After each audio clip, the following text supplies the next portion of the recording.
اللہ کے نام سے شروع جو بہت مہربان نہایت رحم کرنے والا ہے۔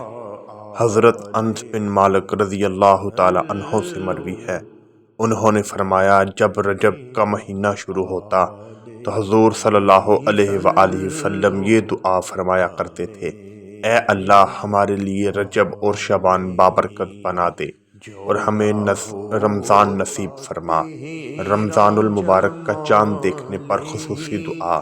حضور صلی اللہ علیہ وآلہ وسلم رمضان المبارک کا چاند دیکھنے پر خصوصی دعا فرمایا کرتے تھے۔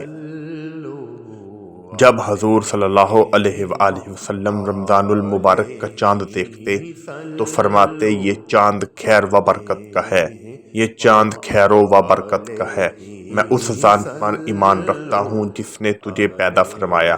حضور صلی اللہ علیہ وآلہ وسلم اکثر اوقات کھجوروں سے روزہ افطار فرمایا کرتے تھے، اگر وہ میسر نہ ہوتی تو پانی سے افطار بھی فرما لیتے۔ حضرت سلمان بن عامر رضی اللہ تعالی عنہ سے روایت ہے، حضور صلی اللہ علیہ وآلہ وسلم نے ارشاد فرمایا: جب تم میں سے کوئی روزہ افطار کرے تو اسے چاہیے کہ کھجور سے کرے کیونکہ اس میں برکت ہے، اگر کھجور میسر نہ ہو تو پانی سے کیونکہ پانی پاک ہے۔ حضور صلی اللہ علیہ وآلہ وسلم نے کھجور کو بہترین سحری قرار دیا۔ عن ابی ہریرہ رضی اللہ تعالی عنہ قال رسول اللہ صلی اللہ علیہ وآلہ وسلم نم و سحر۔ حضرت ابو ہریرہ رضی اللہ تعالی عنہ نے فرمایا، حضور صلی اللہ علیہ وآلہ وسلم نے فرمایا: مومن کی بہترین سحری کھجور ہے۔